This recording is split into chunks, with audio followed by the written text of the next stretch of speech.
तर यानंतर बातमी आहे किरीट सोमय्या यांनी केलेल्या वक्तव्यासंदर्भात पीएपी घोटाळ्याचे शरद पवारही लाभार्थी आहेत असं त्यांनी म्हटलेलं आहे। प्रताप पवारांच्या कंपनीकडून सदनिका घोटाळा करण्यात आलाय। पवार कुटुंबियांकडून कोट्यावधींची लूट करण्यात आलेली आहे असा गंभीर आरोप भाजपा नेता किरीट सोमय्या यांनी केलेला आहे। पवार कुटुंबियांकडून कोट्यावधींची लूट करण्यात आलेली आहे असा आरोप भाजपा नेता किरीट सोमय्या यांनी केलेला आहे। पीएपी घोटाळ्याचे शरद पवारही लाभार्थी राहिलेले आहेत। प्रताप पवारांच्या कंपनीकडून सदनिका घोटाळा करण्यात आला।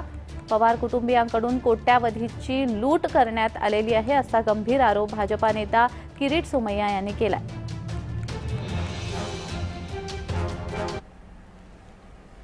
पीएपी घोटाळ्याचा प्रसाद पवार साहेबांनी पण घेतला आहे। शरद पवार परिवाराने 20,000 कोटीचा पीएपी घोटाळ्यात त्या परिवाराच्या कंपन्या पण सामील झाल्या आहे। भांडूप येथील जो पीएपी घोटाळा आहे हे शरद पवारांचे बंधू त्या परिवाराची सगळ्यात मोठी इन्व्हेस्टमेंट कंपनी श्री प्रतापराव पवार नियो star infra project private limited या कंपनीची ती जमीन आहे। तर यानंतर जयंत पाटील यांनी प्रतिक्रिया दिलेली आहे। काय म्हणाले जयंत पाटील पाहूयात।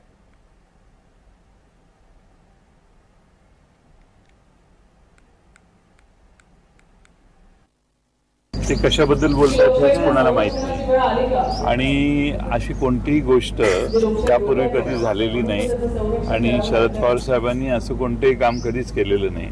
त्यामुळे त्यांनी केलेले जे आरोप असतील तर ते धादांत असत्य आहेत।